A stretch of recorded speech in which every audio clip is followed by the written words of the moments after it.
GS का paper number 2 है। क्या है इसमें आता है? गवर्नेंस, कॉन्स्टिट्यूशन, पॉलिटी और क्या है? Social justice and international relation. ठीक है, इंटरनेशनल रिलेशन ये है पेपर 2 में। हाँ, इसमें हम सबसे पहले कॉन्स्टिट्यूशन देखते हैं, शुरू करते हैं। कॉन्स्टिट्यूशन करने के बाद फिर हम गवर्नेंस, पॉलिटी देख करके फिर सोशल जस्टिस और आईआर की तरफ बढ़ेंगे। तो कॉन्स्टिट्यूशन तो एक बार हो चुका है, आप लोग पढ़े, थोड़ा सा रिवीजन हो जाए। सबसे पहले ये देखते हैं कि कॉन्स्टिट्यूशन हिंदी में संविधान। कई बार परीक्षाओं में आया कि संविधान का संधि विच्छेद पूछा है, तो आप जानते हैं संविधान कौन संधि है? व्यंजन संधि है। ये परीक्षा में आ चुका है। व्यंजन संधि है। संधि कितने प्रकार की होती है? संधि किसे कहते हैं? दो वर्णों के परस्पर मेल से जो परिवर्तन होता है उसे संधि कहते हैं। ठीक है, संधि 3 तरह की होती है, जानते ही हैं। कौन कौन सी? स्वर, व्यंजन और विसर्ग संधि। एग्जाम में आया इसलिए बता दिए इसको। इसी तरीके से कॉन्स्टिट्यूशन की उत्पत्ति कैसे हुई है? लैटिन वर्ड क्या नाम है? कॉन्स्टिट्यूशियो से हुई है। ठीक, तो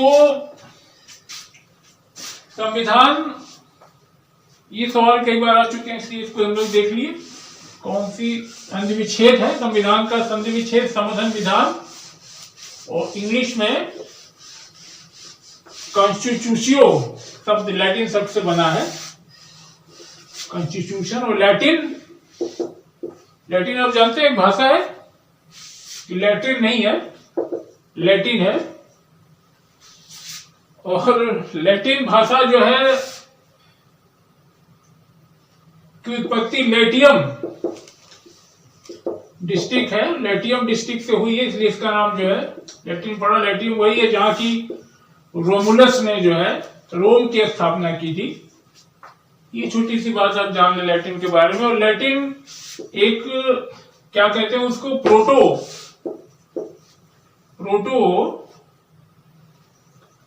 इंडो यूरोपियन लैंग्वेज फैमिली है, भाषा परिवार है,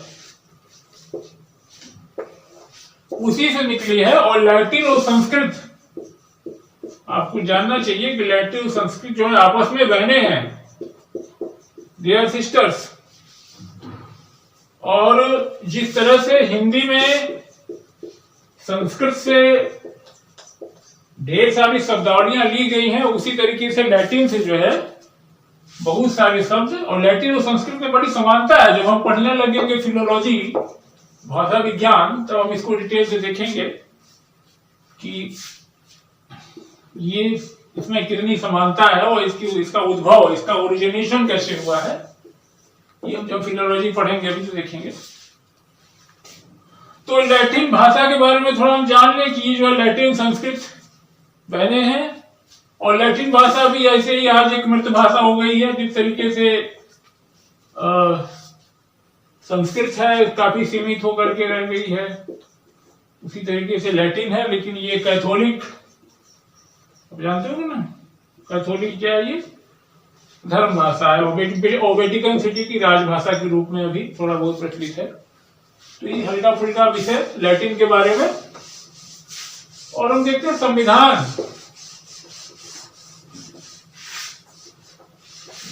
संविधान है क्या? संविधान वही है किसी राज्य को संचालित करने के लिए। संविधान क्या है? किसी राज्य को संचालित करने के लिए जिन दिशा निर्देशों या जिन नियमों कानूनों की आवश्यकता होती है वे सब जो है संगठित होकर संविधान बनाते हैं। ये मोटी मोटी संविधान की बात। संविधान किसी देश की मूलभूत विधि होती है, जानते हैं हम। ये किसी भी देश की जो है फंडामेंटल विधि होती है संविधान। कोई संस्था भी अपना कॉन्स्टिट्यूशन बना सकती है, कोई ऑर्गेनाइजेशन भी बना सकता है। तो उसको संचालित करने के लिए जिन नियमों कानूनों जिन व्यवस्था की आवश्यकता होती है वो संगठित होकर के उसका संविधान बनाते हैं। या कहिए कि राज्य को सुचारू ढंग से संचालित करने के लिए जिन दिशा निर्देशों जिन नियमों की आवश्यकता होती है वे ऑर्गेनाइज होकर संविधान बनाते हैं। ये संविधान के बारे में बात हो गई। ये भी हम जान लें कि हमारा संविधान जो है, अच्छा एक चीज और देख लें यहां आने के पहले कि संविधान जो है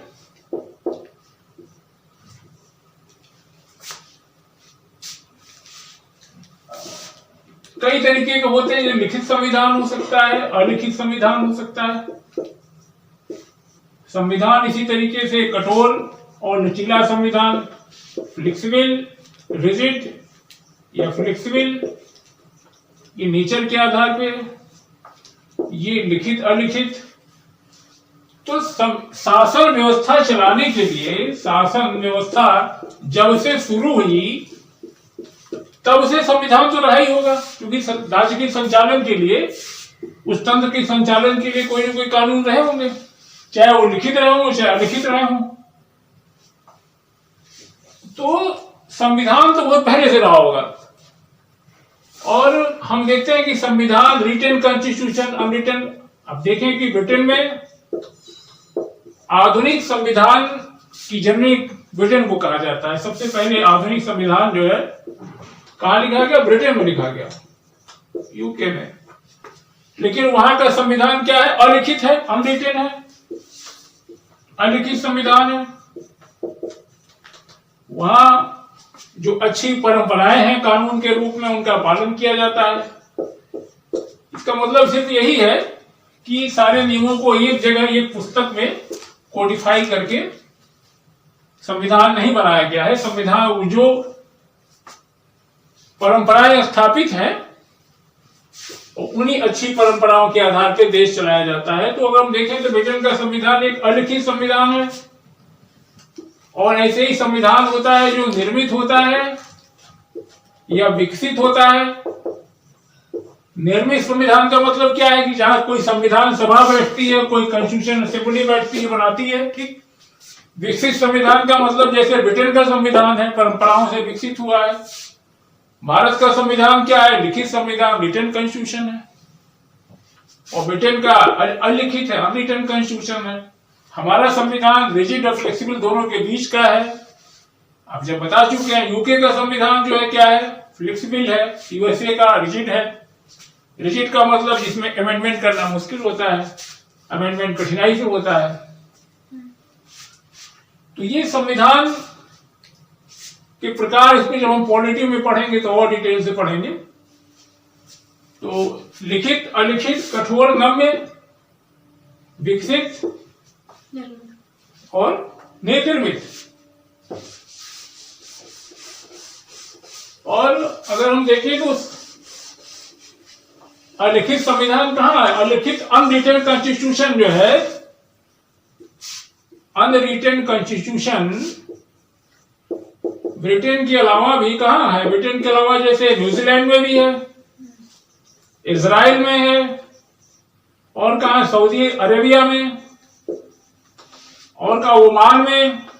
इन जगहों पे भी रिटन कॉन्स्टिट्यूशन नहीं। कॉन्स्टिट्यूशन तो होगा, बिना कॉन्स्टिट्यूशन के बताए ना, कॉन्स्टिट्यूशन तो होगा ही होगा। और कॉन्स्टिट्यूशन आज से नहीं है, जब से शासन प्रणाली विकसित हुई होगी तब से कॉन्स्टिट्यूशन होगा।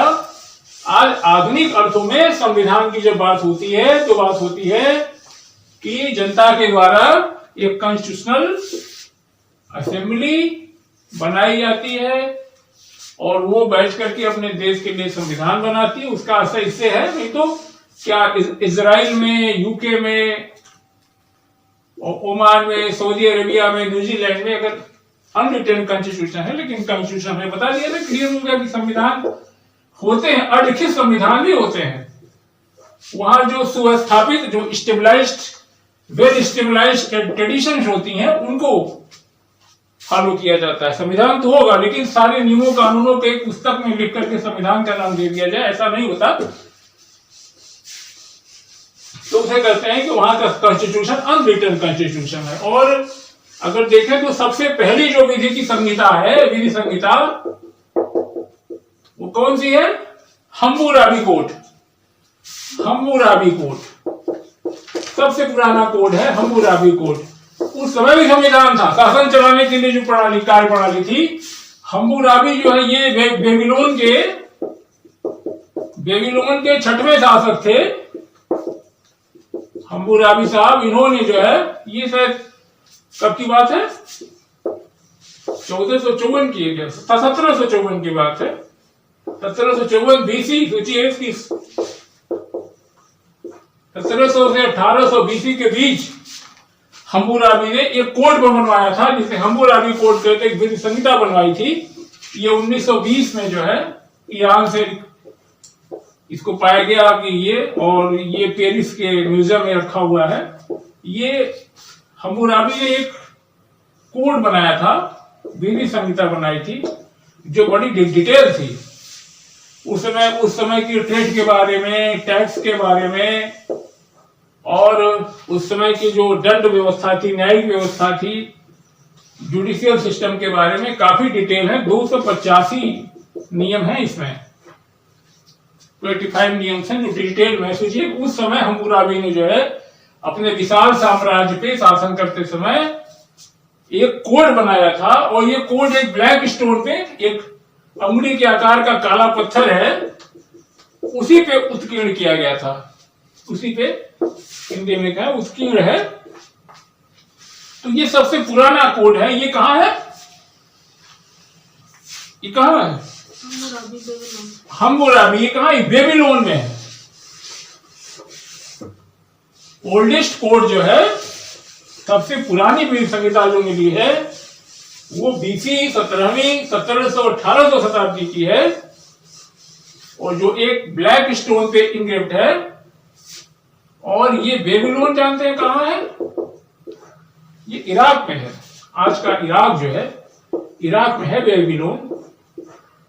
सद्दाम हुसैन साहब का बड़ा अच्छा, बड़ा पसंदीदा शहर था ये। बेबीलोन की जब बात आती है तो बेबीलोन की ये भी जान लें कि 7th वंडर में क्या है? Hanging garden. कहाँ है? बेबीलोन में ही है ना। बेबीलोन का नाम सुनते ही हैंगिंग गार्डन की याद आती है। बेबीलोन वही जगह है जहां की सिकंदर या अलेक्जेंडर द ग्रेट की मृत्यु हुई थी। और बेबीलोन किसलिए जाना जाता है? ये मेसोपोटामिया सभ्यता में ये एंशिएंट वर्ल्ड का बहुत ही मशहूर शहर था उस जमाने का, मेसोपोटामिया सभ्यता का। Sumerian, Assyrian, Babylonian civilization. ये जानने के लिए था कि इराक में है, हैंगिंग गार्डन यहाँ है, और सिकंदर की मृत्यु हुई थी। और यहीं पे जो है ओल्डेस्ट हमारा कोड है, जिसे हम हम्मुराबी कोड बता रहे हैं। तो ये क्लियर हो गया कि शासन प्रणाली चलाने के लिए जिन नियम कानूनों को संगठित किया जाता है वही संविधान होते हैं। और संविधान लिखित भी हो सकते हैं, अलिखित भी हो सकते हैं। संविधान इवॉल्व हो सकता है, संविधान जो है फ्रेम किया जा सकता है, और संविधान उसकी संरचना के आधार पर संविधान कठोर है, संविधान नम्य है। तो ये सारी चीजें हो गई। आप जानते हैं कि 2 साल 11 महीने 18 दिन में लिखा गया था। ये कितने दिन में? 2 साल पूछता है कभी कभी, 2 साल 11 महीने 18 दिन में। और एक चीज और जान लीजिए कि संविधान की मूल प्रति जो है, संविधान की जो ओरिजिनल कॉपी है, उसे किसे लिखी थी? प्रेम बिहारी नारायण रायजादा, प्रेम बिहारी नारायण रायजादा साहब ने लिखा था।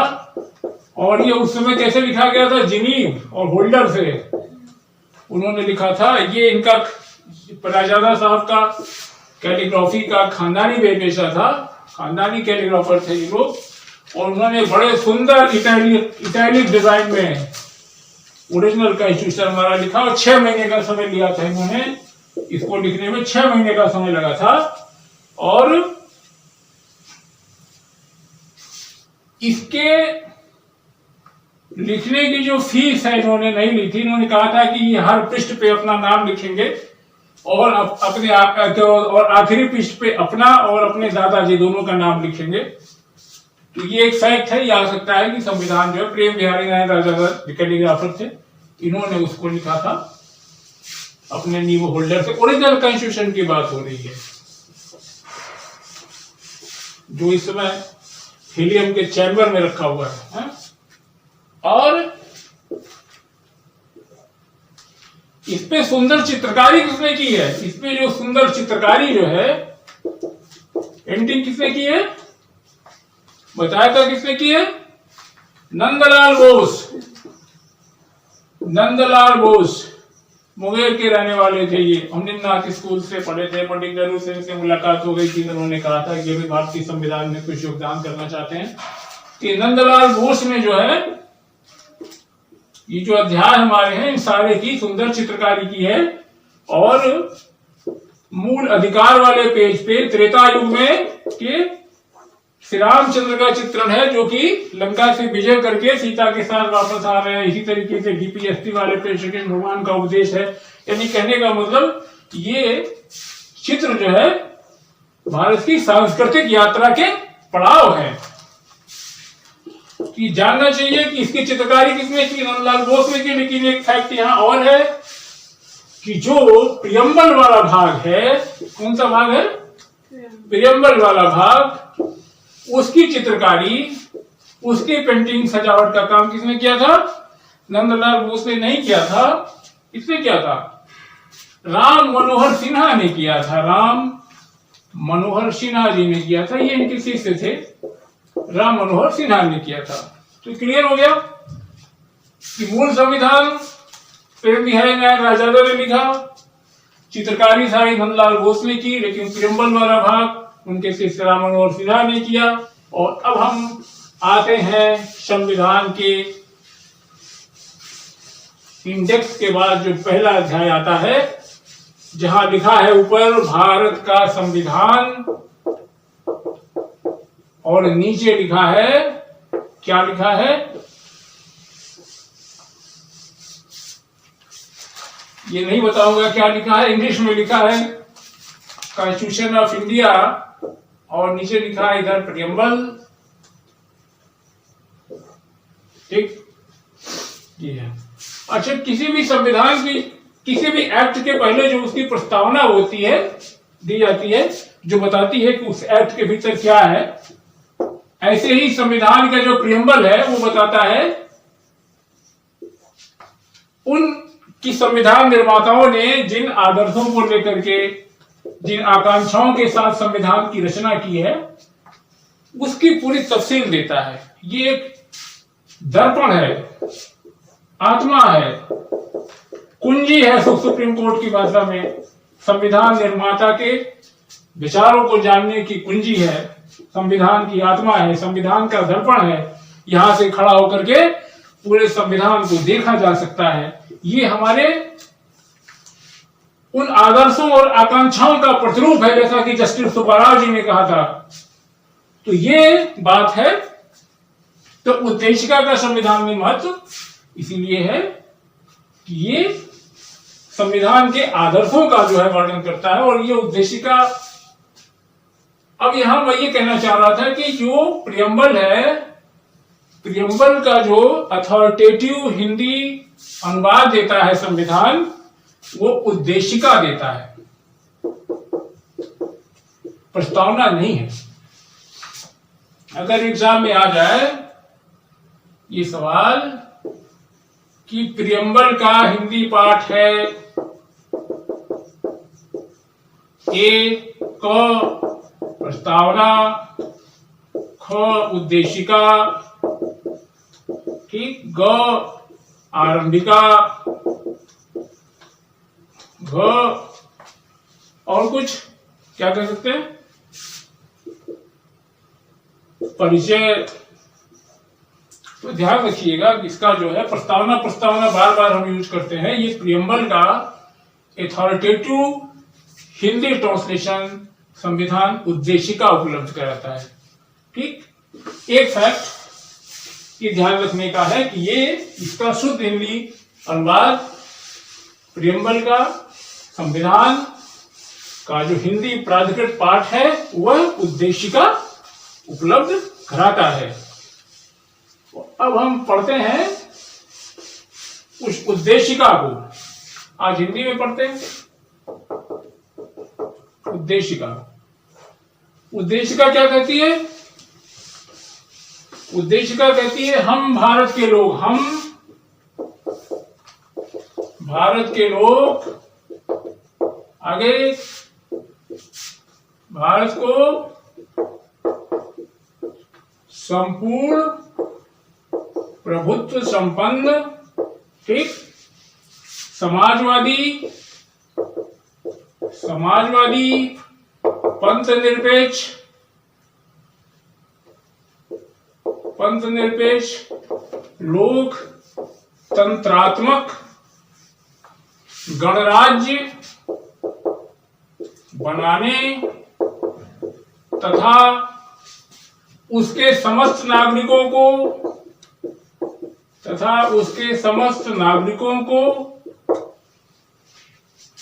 सामाजिक, आर्थिक, राजनीतिक न्याय, फिर क्या है, विचार, अभिव्यक्ति, विश्वास, धर्म और उपासना की स्वतंत्रता, और क्या, और है प्रतिष्ठा और अवसर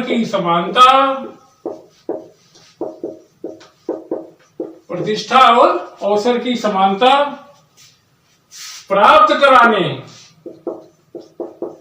तथा उसके समस्त नागरिकों में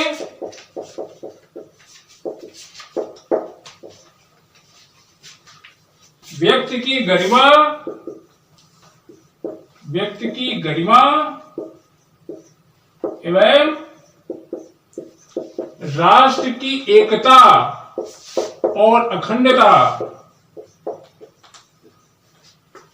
सुनिश्चित करने वाली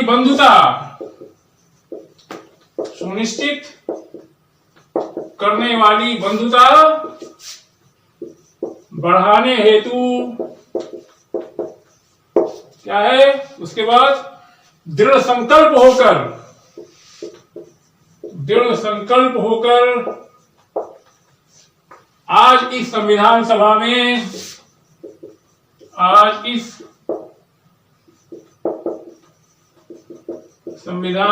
में दिनांक 26 क्या नवंबर है, 26 नवंबर 1949, ब्रैकेट में हिंदी महीने का नाम लिखता है, मिति मार्गशीर्ष शुक्ल पक्ष सप्तमी 2006 विक्रमी को क्या एतद् द्वारा अंगीकृत, अधिनियमित और आत्मार्पित करता हूं।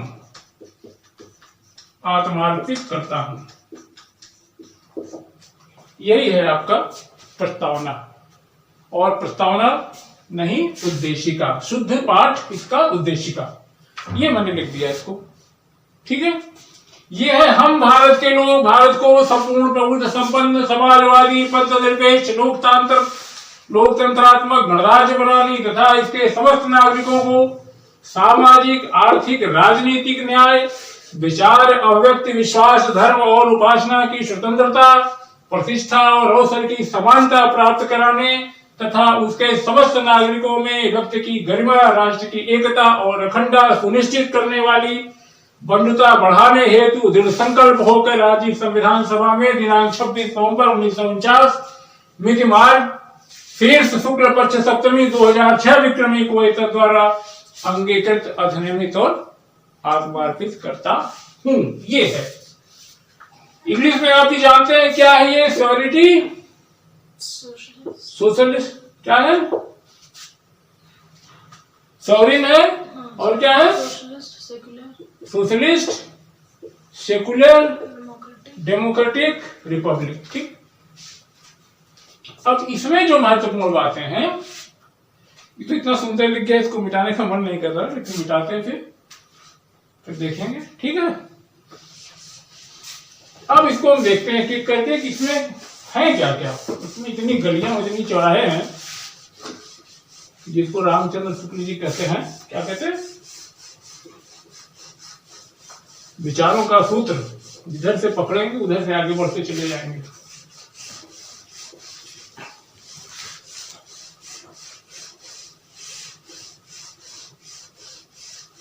तो पहला चीज हम देखते हैं इसमें क्या है कि संविधान का स्रोत क्या है। संविधान का स्रोत, सोर्स ऑफ कॉन्स्टिट्यूशन, तुमने देख लिया कौन है? We the people of India, हम भारत के लोग हैं। ठीक। हम भारत के लोगों ने ही संविधान को बनाया है अपने संविधान सभा के माध्यम से। और किसके लिए बनाया है? अपने लिए बनाया है। हमने खुद ही इसको अंगीकृत अधिनियमित और आत्मार्पित किया है। तो ये बस पहली चीज बताता है कि संविधान का स्रोत कौन है। ये भारत की जनता है, भारत की संप्रभु जनता है। दूसरा चीज, तो भारत को हम क्या बनाना चाहते हैं? Sovereign, socialist, secular, democratic Republic. ठीक। बनाने हिंदी एक लोचा यहां पे और है, ध्यान दीजिएगा कि संविधान का जो प्राधिकृत पाठ है हिंदी का, वह सॉवरेन का ट्रांसलेशन संपूर्ण प्रभुत्व संपन्न उपलब्ध कराता है। संपूर्ण प्रभुत्व संपन्न, ये प्रभुत्व संपन्न नहीं है।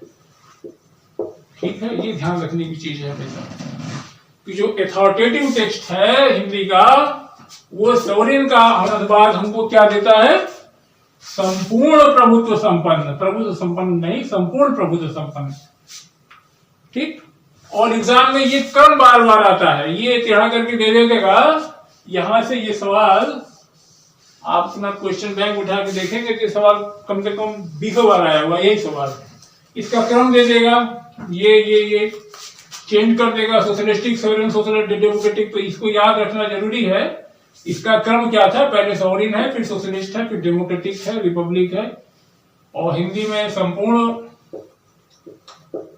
प्रभुत्व संपन्न, समाजवादी, पंथ निरपेक्ष,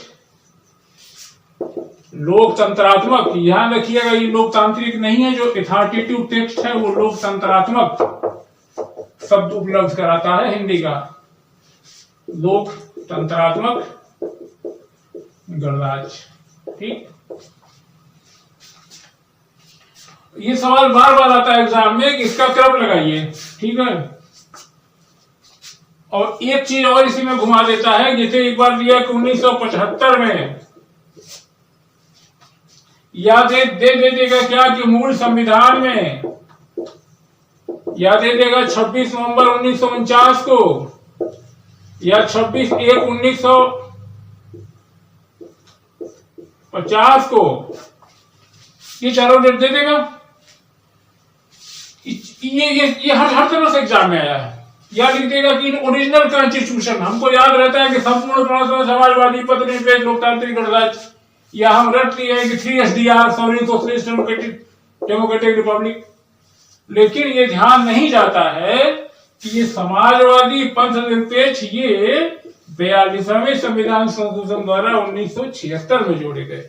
और इसी के साथ एक शब्द अखंडता भी था, आगे हम देखेंगे। 3 शब्द जो है ये भी बार बार आता है कि कौन से 3 शब्द जोड़ेगा, ये उठा के दे देगा, ये था वो था वो था। तो याद रखिए, समाजवादी पंथ निरपेक्ष, ये धर्म निरपेक्ष नहीं है, किताबों में दिया होगा। यहां तक कि खुद लक्ष्मीकांत सर की किताब में 4.1 के पेज 1 पे, जहां पे ये प्रियम्बल उद्धृत है, वहां पर भी ये धर्म निरपेक्षता लिखा हुआ है।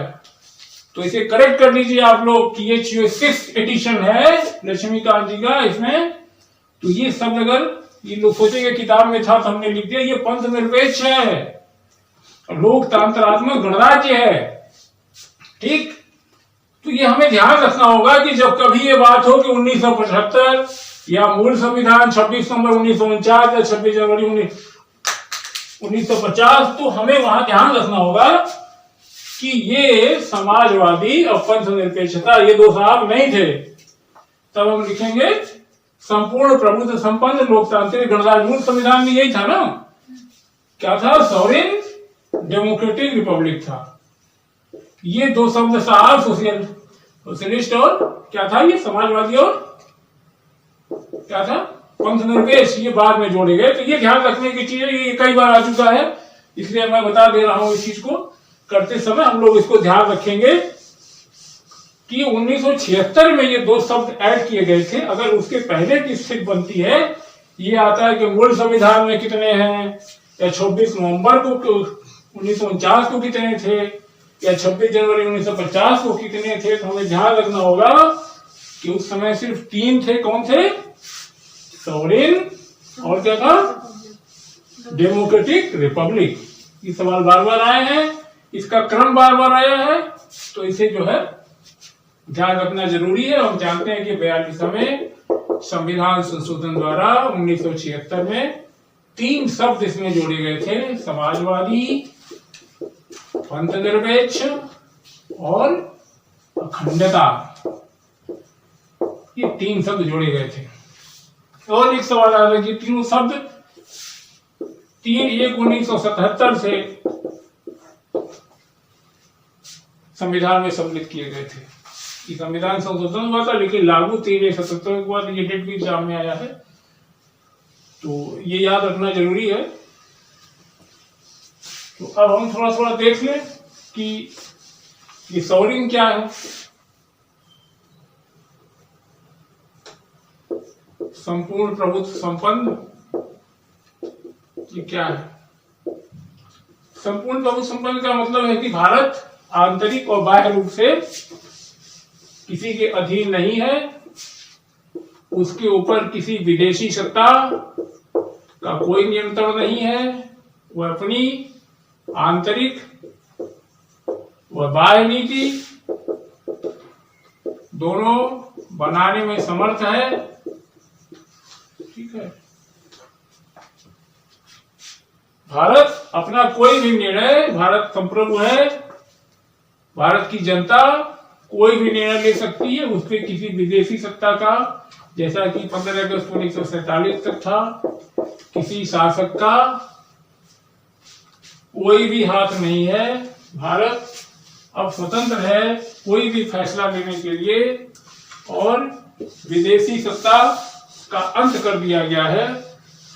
और अगर भारत कॉमनवेल्थ या यूएनओ या किसी और संगठन का सदस्य है तो ये स्वेच्छा से है, वो जब चाहे उससे अलग हो सकता है। और संपूर्ण प्रभुता संपन्न के अंतर्गत ये भी आता है कि भारत अपनी विदेशी नीति बनाने में समर्थ है। वह किसी विदेशी भूभाग का अधिग्रहण कर सकता है, या किसी विदेशी राज्य के पक्ष में अपनी भूमि छोड़ भी सकता है। यानी कोई भी निर्णय लेने के लिए अंदर से बाहर से भारत समर्थ है, भारत की जनता संप्रभु है, सक्षम है, उसके ऊपर कोई भी विदेशी नियंत्रण नहीं है। और 26 जनवरी 1950 को खत्म हो गया। इसका यही मतलब है संक्षेप में। और भारत अपनी विदेश नीति स्वयं बनाएगा। वो चाहे तो किसी विदेशी भूमि का अधिग्रहण कर सकता है, या किसी राज्य के पक्ष में किसी समझौते के तहत या किसी अन्य प्रकार से अपनी भूमि को दे भी सकता है। तो संक्षेप में सॉवरेन का यही अर्थ है। फिर जब हम इंटरनेशनल रिलेशन पढ़ेंगे तो इसको और विस्तार से जानेंगे कि संपूर्ण प्रभु संपन्न इस सॉवरेनिटी की हकीकत क्या है, किस तरीके से दुनिया के शक्तिशाली देश दूसरे देशों की संप्रभुता का अपहरण कर लेते हैं। और दूसरा नंबर क्या था सॉवरेन के बाद? सोशलिस्ट।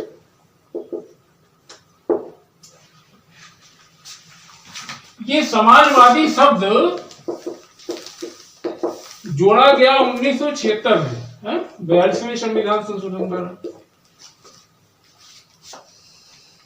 लेकिन जो आगे प्रियम्बल में जो सामाजिक आर्थिक और राजनीतिक न्याय है, आर्थिक न्याय पदावली में या डीपीएसपी के रूप में ये समाजवादी स्वरूप पहले से था। ये सिर्फ क्लियर किया गया है। ठीक है। समाजवादी जब संविधान की प्रस्तावना, जिसे उद्देशिका शुद्ध हिंदी में है या प्राधिकृत शुद्ध हिंदी क्या कहें, प्राधिकृत पाठ में है, आर्थिक न्याय पदावली में या नीति निदेशक तत्व directive principles of state policy में ये धारणा पहले से थी। इसको स्पष्ट किया गया है। संविधान निर्माताओं ने आर्थिक न्याय पदावली तो लिखा, लेकिन आर्थिक न्याय कैसा हो, हमारी आर्थिक व्यवस्था किस प्रकार की हो, इस पर संविधान निर्माताओं ने ज्यादा नहीं कहा। वो इसको सरकार बनाने वालों के ऊपर छोड़ दिए कि सरकार बनाने वाले अपने हिसाब से व्यवस्था करेंगे। सरकार बनाने वालों को उन्होंने छोड़ दिया।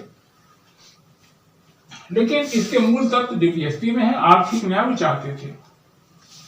और अब हम देखें कि जो समाजवादी शब्द है, ये लोकतांत्रिक और समाजवादी दोनों तरह की सरकारों में, साम्यवादी सरकारों में भी ये खुल के प्रयोग होता है समाजवादी शब्द। और समाजवाद का मतलब हम समझते हैं क्या है कि उत्पादन के साधनों पर राज्य का नियंत्रण, यानी उसका राष्ट्रीयकरण और निजी पूंजी का अंत। निजी पूंजी क्या कहें? निजी संपत्तियों का समापन।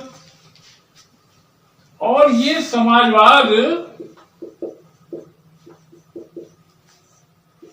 की मात्रा जितना ही अधिक राष्ट्रीयकरण होगा, उसी हिसाब से समाजवाद की मात्रा निर्धारित की जाती है। और कोई राष्ट्र में जितना अधिक राष्ट्रीयकरण होगा उसका, उतना ही अधिक वो समाजवादी होगा। और भारत ने लोकतांत्रिक समाजवाद की स्थापना की है,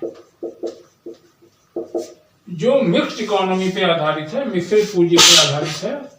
हमारा जो मिश्रित अर्थव्यवस्था पर आधारित है, हमारा जो लोकतांत्रिक समाजवाद है, वो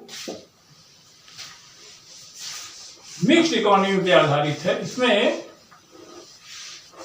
दोनों तरह की व्यवस्था है। और हम जानते हैं कि जो लोकतांत्रिक समाजवाद में मिश्रित अर्थव्यवस्था यानी जहां सरकार और निजी क्षेत्र दोनों मिल करके काम करते हैं उसको अपनाया गया है। और अब सवाल उठता है, इसकी कोई परिभाषा संविधान में नहीं दी गई है, लेकिन एक बड़ा सुंदर केस आया था। कौन था? DS नकारा का है, मालूम है कौन सा केस आया था? ये DS नकारा का केस था। ये 1983 में आया था। उसमें सुप्रीम कोर्ट ने लोकतांत्रिक समाजवाद को स्पष्ट किया था और कहा था कि उपेक्षा, गरीबी, बीमारी और आर्थिक असमानता को दूर करना, आर्थिक असमानता को दूर करना या आर्थिक असमानता को दूर करना और आय का समान वितरण, आय का समान वितरण जो है क्या है? उपेक्षा। उसी जजमेंट में कहा था उपेक्षा, बीमारी और गरीबी तथा आर्थिक असमानता को दूर करना तथा आय का समान वितरण करना लोकतांत्रिक, हमारे समाजवाद का, या कहिए कि भारतीय समाजवाद का उद्देश्य है। और उसी में उन्होंने कहा था कि यह मार्क्सवाद और गांधीवाद का अनोखा मिश्रण है। यह मार्क्सवाद और गांधीवाद का अनोखा मिश्रण है, लेकिन गांधीवाद की तरफ झुका हुआ है, इन गांधीवाद की ओर झुका है। ठीक। और यह वही समाजवाद है जिसकी हम भारत में स्थापना करना चाहते थे। यह वही समाजवाद है जिसकी हम भारत में स्थापना करना चाहते थे। तो कहने का मतलब यही है कि समाजवाद की कोई समाजवादी या समाजवाद भारत में कैसा हो, संविधान निर्माताओं ने कुछ नहीं किया, इस पर कोई मत नहीं दिया, सरकार के ऊपर छोड़ दिया। और हम जानते हैं कि 1955 में आबादी सेसेशन ऑफ कांग्रेस में कांग्रेस ने समाजवादी लक्ष्य को रखा और DPSP में और समाज के और हमारे संविधान की उद्देशिका में आर्थिक न्याय पदावली से समाजवाद की अवधारणा पहले से स्पष्ट थी। और समाजवाद में हमारा समाजवाद लोकतांत्रिक समाजवाद है जो मिश्रित अर्थव्यवस्था की वकालत करता है। और ये लोकतांत्रिक समाजवाद कैसा हो, इसका सुंदर एक जजमेंट है DS नकारा बनाम भारत संघ 1983 का है। इसमें सुप्रीम कोर्ट ने कहा था कि लोकतांत्रिक समाजवाद का मतलब है क्या? गरीबी, बीमारी और उपेक्षा को दूर करने को तथा और आर्थिक असमानता को दूर करना, आय का समान वितरण करना भारतीय समाजवाद का उद्देश्य है। भारतीय समाजवाद है, यह मार्क्सवाद और गांधीवाद का अनोखा मिश्रण है, किंतु गांधीवाद की ओर झुका हुआ है। और यह वही समाजवाद है जिसकी हम भारत में स्थापना करना चाह रहे थे। तो ये समाजवादी शब्द बाद में जोड़ा गया भले, लेकिन ये मूल रूप से संविधान में था, सिर्फ इसे और स्पष्ट बना दिया गया। और दूसरा शब्द जो जोड़ा गया था, इसका आर्डर याद रखिएगा, सॉवरेन, सोशलिस्ट, सेकुलर। और ये जो है तीसरा शब्द जो है सॉवरेन के बाद सोशलिस्ट, सेकुलर। सेकुलर को ट्रांसलेशन को लेकर काफी अनुवाद होता है धर्मनिरपेक्ष, लेकिन संविधान निर्माताओं ने यहाँ पे पंथ निरपेक्ष बाद में संशोधन के समय जो है, शुरुआत में तो था ही नहीं, बाद में जोड़ा गया 1976 में, बता दिया 42वें संविधान संशोधन द्वारा 1976 में इट वाज एडेड। तो ये पंथ निरपेक्षता। अब सवाल उठता है कि पंथ निरपेक्षता क्या है, सेकुलर क्या है। सेकुलर अभी हम आगे थोड़ा सा देखेंगे, थोड़ा सा डिटेल हो जाएगा, पहले पूरा एक बार देख लें। तो यहाँ सेकुलर का मतलब यही है कि भारत में सेकुलर का कॉन्सेप्ट जो है, हम सेकुलर यूज करें, सेकुलर का कॉन्सेप्ट जो है वो सकारात्मक है, पॉजिटिव कॉन्सेप्ट है। भारत एक बहुत धर्मवादी देश है और हमारा संविधान जो है सभी धर्मों को बराबर मानता है। वह नकारात्मक धारणा लेकर के नहीं चलता, ठीक है, वह नकारात्मक धारणा लेकर नहीं चलता। क्या नकारात्मक धारणा है कि राज्य से धर्म को अलग करना नहीं है, अपितु संविधान सभी धर्मों को बराबर मानता है और किसी के साथ कोई भेदभाव नहीं करता। यह धर्मनिरपेक्षता की सकारात्मक परिभाषा है, सकारात्मक विचारधारा है, कॉन्सेप्ट। ये पॉजिटिव कॉन्सेप्ट ऑफ सेकुलरिज्म है कि equal treatment to all religion. तो ये देखे, और ये चीज और बार बार ये उठता है, लोग कहते हैं कि नहीं, ये कई बार इस चीज को प्रचारित किया जाता है कि 1976 में कांग्रेस की सरकार अगर नहीं आई होती तो भारत का संविधान जो है सेकुलर नहीं होता। ये बिल्कुल बेहुदा बात है कि नहीं।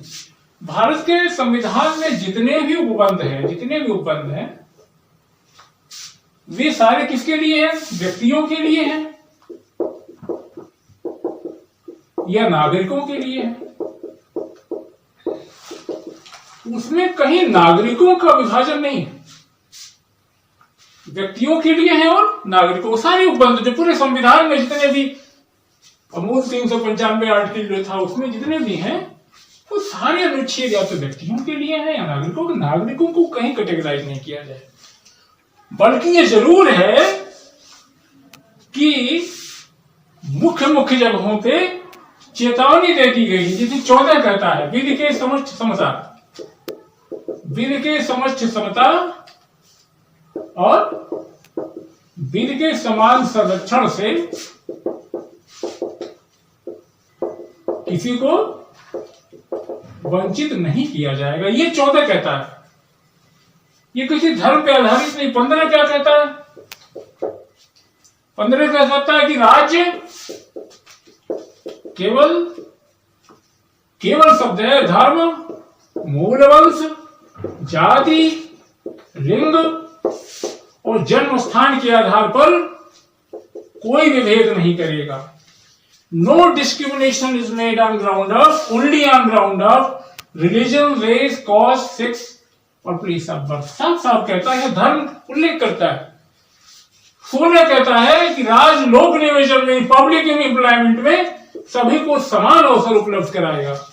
और यहां फिर चेतावनी देता है कि राज्य केवल धर्म, मूल वंश, जाति, लिंग, जन्म स्थान, और यहां 2 चीज और जोड़ता है। क्या जोड़ता है? उद्भव और बताया था ना, निवास स्थान। साफ साफ कहता है कि इसके आधार पर भेदभाव नहीं करेगा। ठीक। और 25 से 28 तक राइट क्या है? राइट टू रिलीजियस फ्रीडम है, धार्मिक स्वतंत्रता का अधिकार है, धार्मिक स्वतंत्रता का अधिकार है। 29 से 30 क्या है? कल्चरल एंड एजुकेशनल राइट है। टीपीएसपी का 44 धर्म के आधार पर विवेक से साफ साफ प्रतिषेध करता है।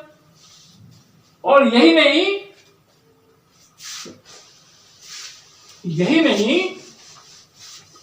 अगर हम पार्ट 15 उठा करके देखेंगे, भाग 15, चैप्टर 15 नहीं है, बताएंगे ये भाग 15। भाग 15 में क्या है? इलेक्शन है, निर्वाचन। उसका एक अनुच्छेद है 325 और 326, ठीक। तो आर्टिकल 325 क्या कहता है? आर्टिकल 325 जो है साफ साफ कहता है कि निर्वाचक नामावली में, इलेक्टोरल रोल में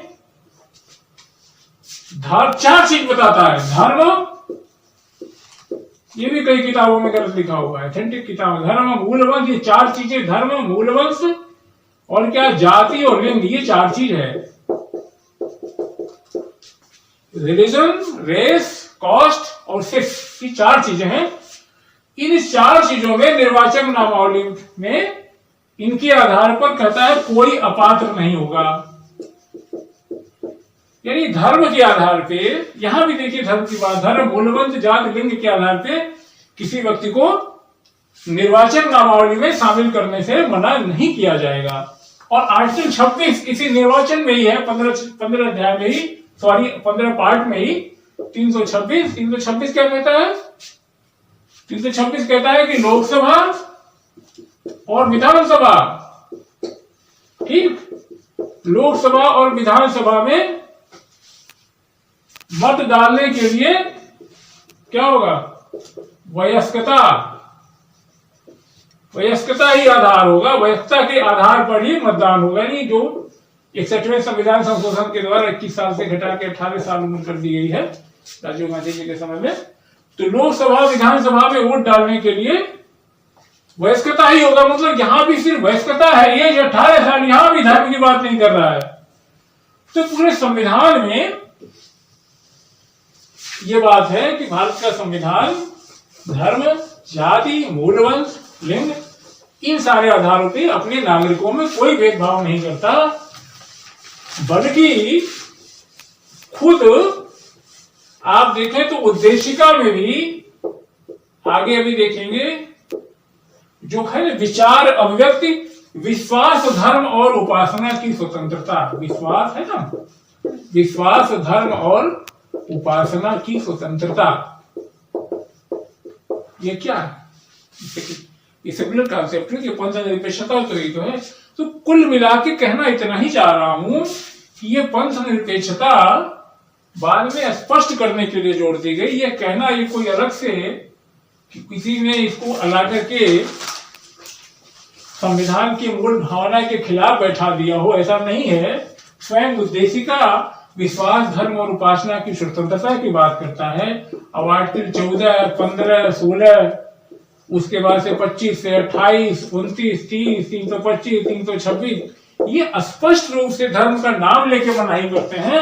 और भारत के संविधान के जितने भी प्रावधान हैं वो सारे व्यक्तियों के लिए, नागरिकों के लिए है। वो धर्म के आधार पे कोई भेदभाव नहीं करते हैं, ठीक है। तो ये पंथनिरपेक्षता की अवधारणा हमारे संविधान में पहले से थी, इसको सिर्फ स्पष्ट किया गया 1976 में 42वें संविधान संशोधन द्वारा। और क्या कि इस पे एक अरुण राय बनाम भारत संघ का केस था, भारत संघ का केस था, 2002 का था। उसमें भी कहा गया कि भारत में की जो पंथ निरपेक्षता है वो सकारात्मक है। इसका उद्देश्य जो है क्या है? सभी धर्मों का समान संरक्षण है। और इसी बात में न्यायमूर्ति धर्माधिकारी ने, न्यायमूर्ति इंग्लिश में लिखे, जस्टिस धर्माधिकारी ने इसी अरुण राय बनाम भारत संघ के केस में जस्टिस धर्माधिकारी ने बड़ा सुंदर ऑब्जर्वेशन दिया था। उन्होंने कहा था कि आजादी के 50 वर्षों में, आजादी के 50 वर्षों में, शायद लिख लें इसको आपको, आजादी के 50 वर्षों में भारत में पंथ निरपेक्षता का अर्थ क्या रखा गया? पंथ निरपेक्षता का अर्थ क्या रखा गया? धर्म के प्रति उपेक्षा और तटस्थता रखा गया। ठीक है, जबकि हो रहा क्या था, धर्म के प्रति उपेक्षा और तटस्थता रखा गया था और धर्म निरपेक्षता हेतु विभिन्न धर्मों के बीच आपसी गलतफहमी दूर करने,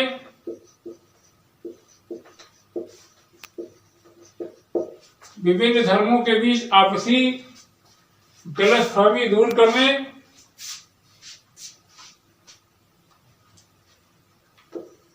का कोई प्रयास नहीं किया गया।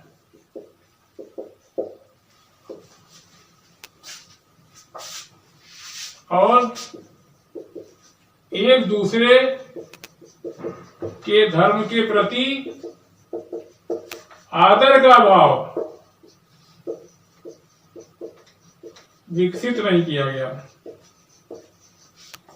जस्टिस धर्माधिकारी का कहना था कि जब जजमेंट टू तैयार थे तो 50 साल उन्होंने कहा कि आज के 50 वर्षों में जो संविधान जिस तरीके से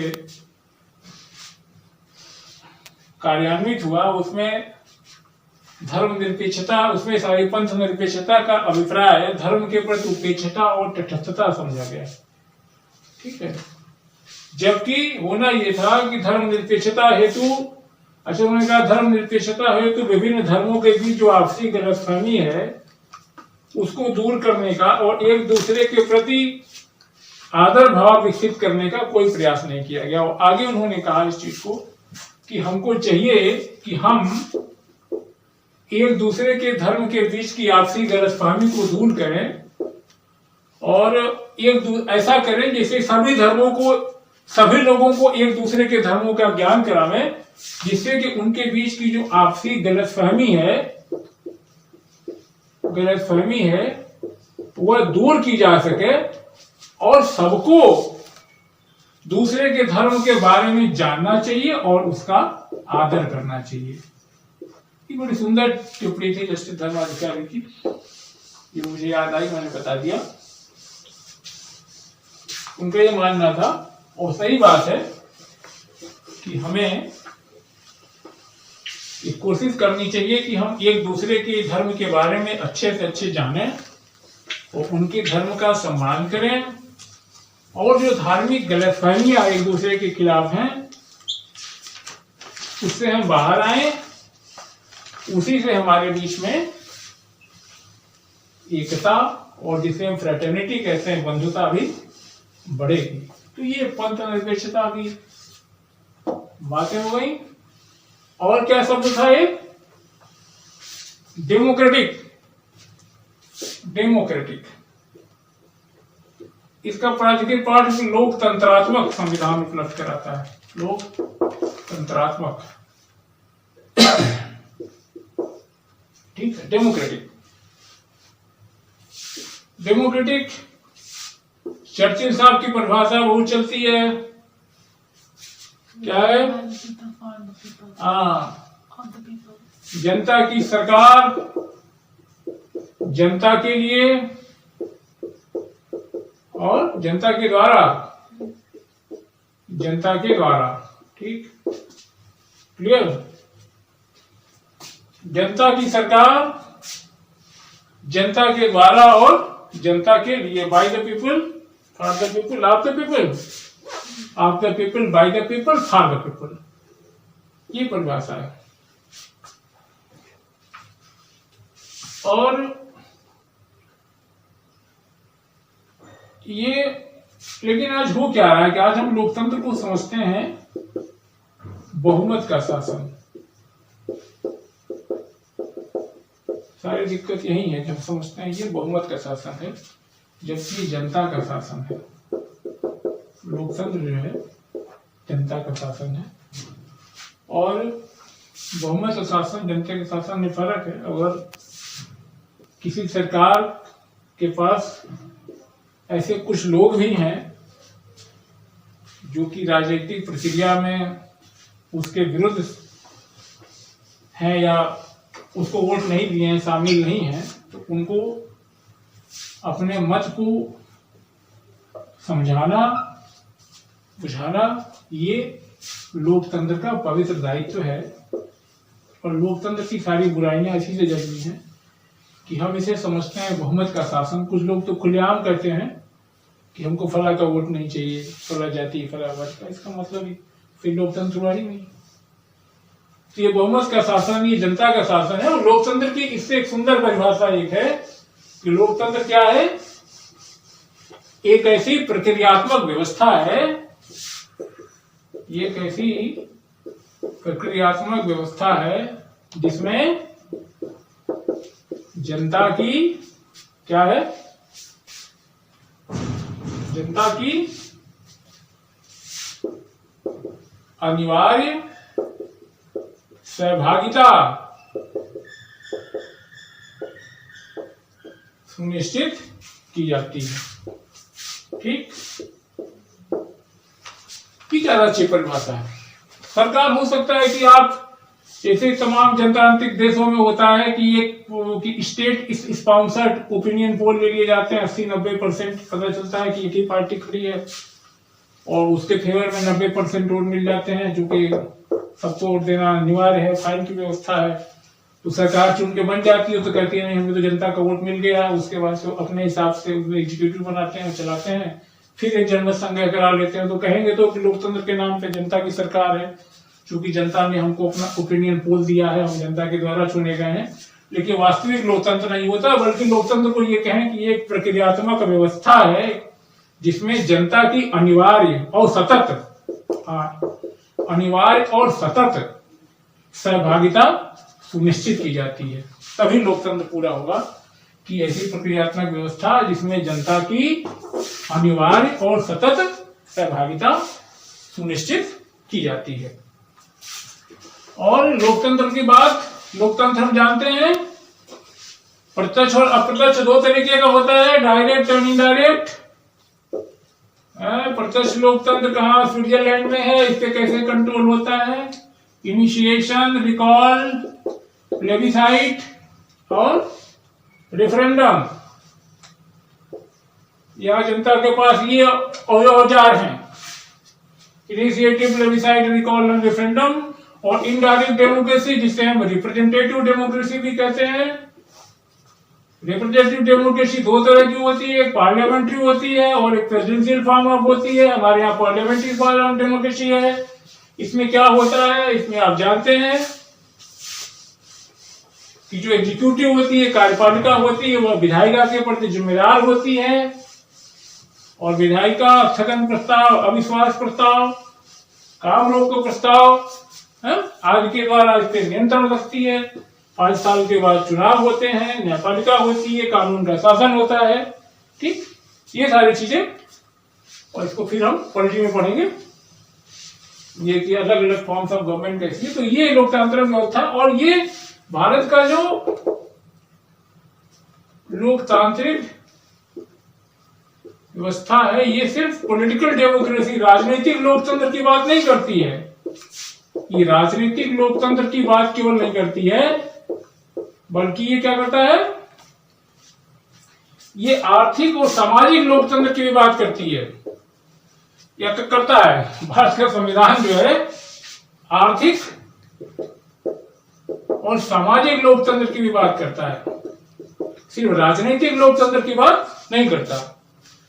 और डॉक्टर अंबेडकर ने अपने समापन भाषण में कंक्लूड करते समय 25 नवंबर 1949 को, ठीक, 25 नवंबर 1949 को संविधान सभा में कहा था, क्या कहा था?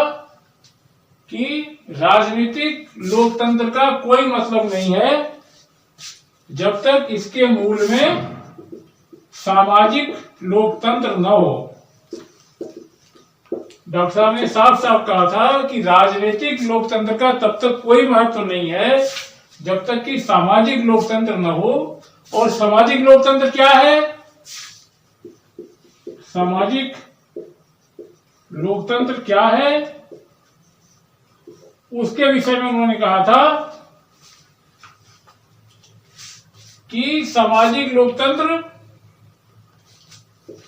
एक जीवन शैली है जो स्वाधीनता, समानता व बंधुता को महत्व देता है।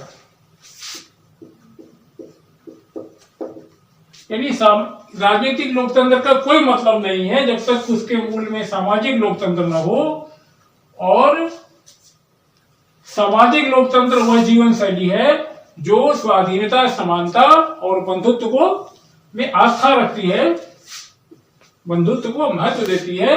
उन्होंने कहा था ये तीनों शब्द जो है, स्वाधीनता, समानता और बंधुता, ये एक साथ हैं। इनमें से एक को भी निकाल देने से लोकतंत्र का उद्देश्य पराजित हो जाता है। ये ट्रियो है, ये एक साथ है तीनों, इनको अलग नहीं किया जा सकता।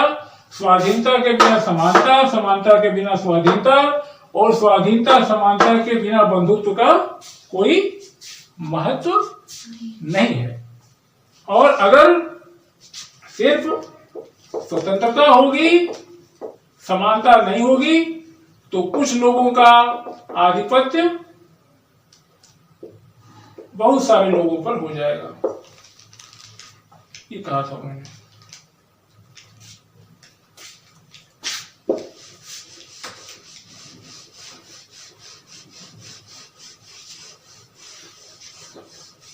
और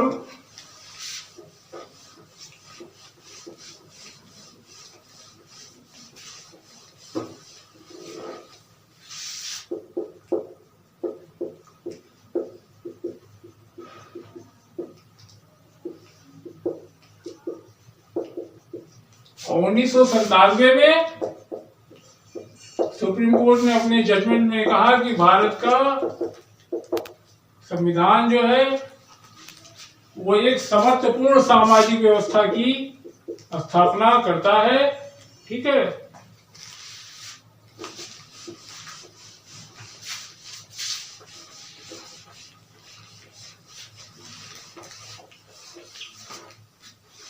करता है जिसमें प्रत्येक नागरिक को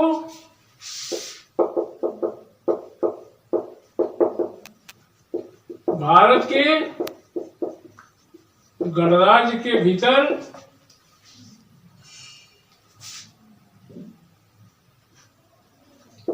राजनीतिक व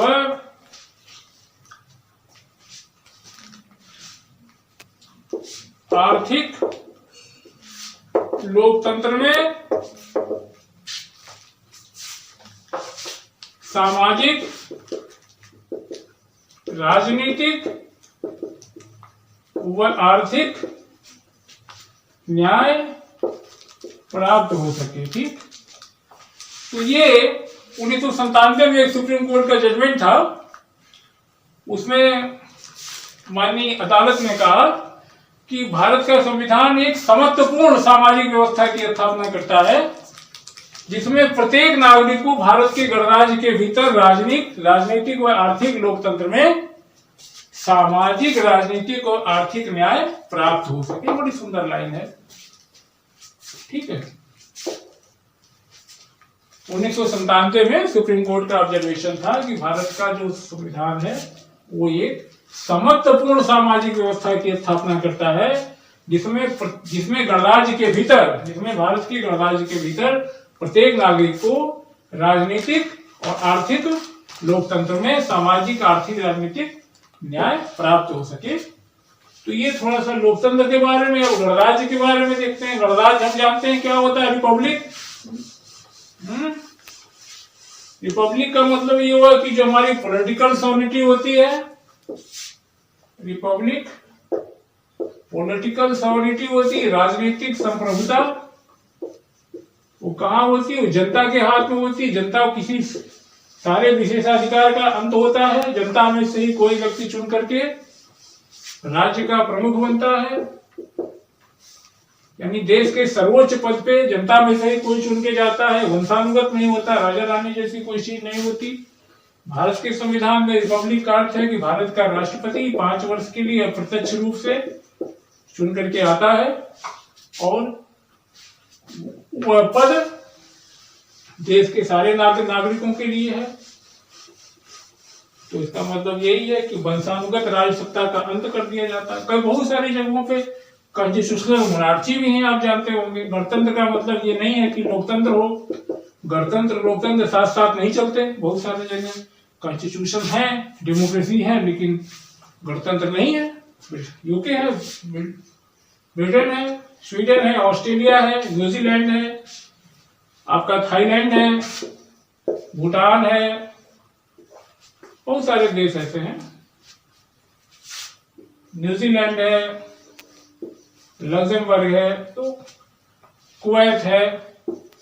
इन सारे जगहों पे जो है कॉन्स्टिट्यूशन मोनार्ची है। जापान है। तो कहने का मतलब यही है कि देश के सर्वोच्च पद जनता के लिए होता है, कोई वंशानुगत शासक नहीं होता।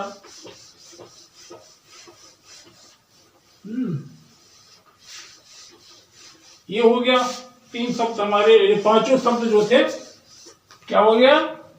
हम भारत के लोग भारत को sovereign socialist secular democratic Republic बनाने अब है तथा इसके समस्त नागरिकों को क्या है? सामाजिक, आर्थिक व राजनीतिक न्याय की बात करता है। ठीक, न्याय। और क्या है? सामाजिक, आर्थिक, राजनीतिक न्याय, विचार अभिव्यक्ति,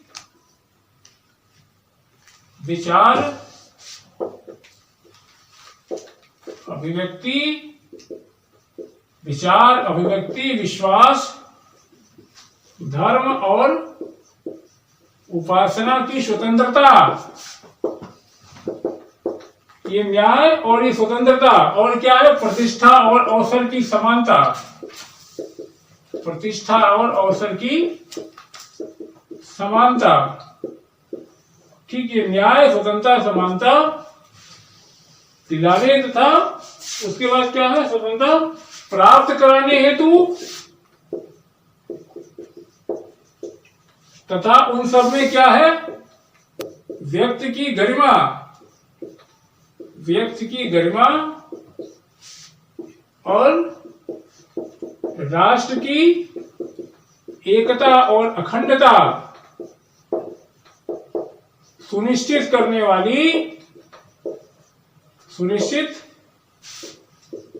वाली बंधुता बढ़ाने के लिए फिर आगे वो है कि दृढ़ संकल्प होकर। इसको हम थोड़ा सा देख लें। न्याय की बात कर रहा है। न्याय की अवधारणा बड़ी जटिल है बताना, लेकिन फिर भी कोई कहता है कि संप्रभु का आदेश न्याय है। न्याय शब्द जस्टिस से बना है। जस्ट शब्द लैटिन में जिसका मतलब होता है क्या? बांधना, यानी किसी देश के नागरिकों को बांधने के लिए न्याय। तो फिर बहुत सारी परिभाषाएं हैं। जस्ट तो यही बताता है, जस्टिस। न्याय की एक अच्छी परिभाषा ये है, क्या है? नैतिकता, समता, औचित्य,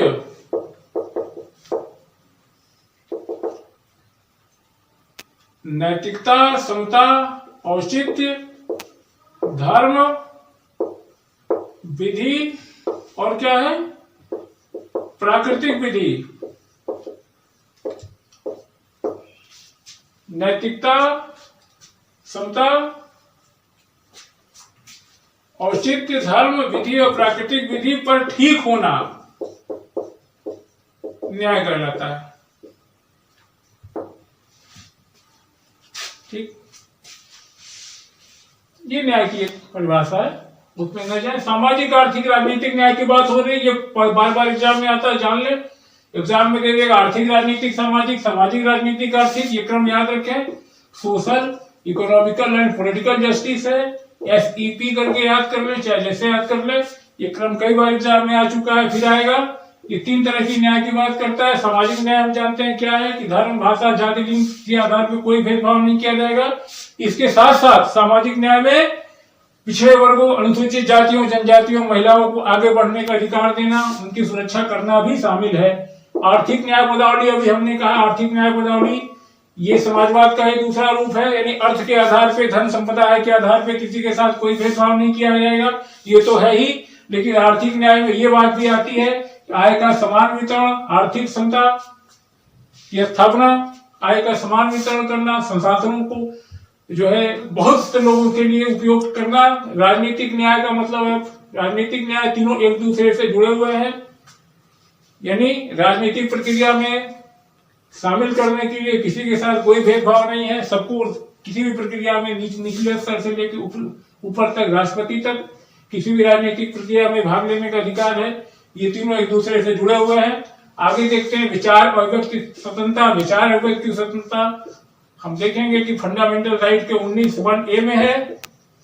ठीक, विचार और व्यक्ति स्वतंत्रता की बात करता है, वही है। बिना व्यक्ति स्वतंत्रता के लोकतंत्र का कोई मतलब नहीं है। विश्वास, धर्म, उपासना की स्वतंत्रता फ्रीडम में बता दिए कि ये वही है जो पंथ निरपेक्षता जोड़ा गया है।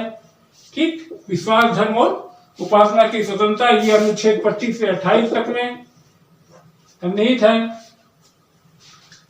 और जिसको देख लिया, पंथ निरपेक्षता में प्रतिष्ठा और अवसर की समानता, ये समानता की बात करता है। प्रतिष्ठा और अवसर की समानता, ये समानता हम पढ़ेंगे 14 से लेकर के 18 तक। जो प्रतिष्ठा अवसर की समानता की बात कर रहा है,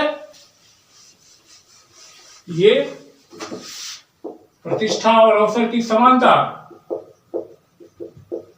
ये वही आर्टिकल 14 क्या कहता है, विधि के समझ समता, विधि के समाज संरक्षण से किसी को वंचित नहीं किया जाएगा। अनुच्छेद 15 क्या कहता है, अनुच्छेद 15 कहता है राज्य, धर्म, भाषा, केवल धर्म, भाषा, जाति, लिंग, जन्म स्थान के आधार पर 5 चीजें हैं, कोई प्रतिषेध नहीं करेगा। No discrimination is made on ground of only क्या, रिलीजन, रेस, कास्ट, सेक्स और प्लेस ऑफ बर्थ के आधार पर नहीं करेगा। 16 क्या कहता है, पब्लिक एम्प्लॉयमेंट के नियोजन में किसी के साथ कोई भेदभाव नहीं करेगा। इसमें केवल ओनली ये 5 चीजें हैं, इसके साथ डिसेंट और रेजिडेंट 7 चीजों के आधार पर कोई भेदभाव नहीं करेगा। लोक नियोजन के अवसर में समानता की बात करता है।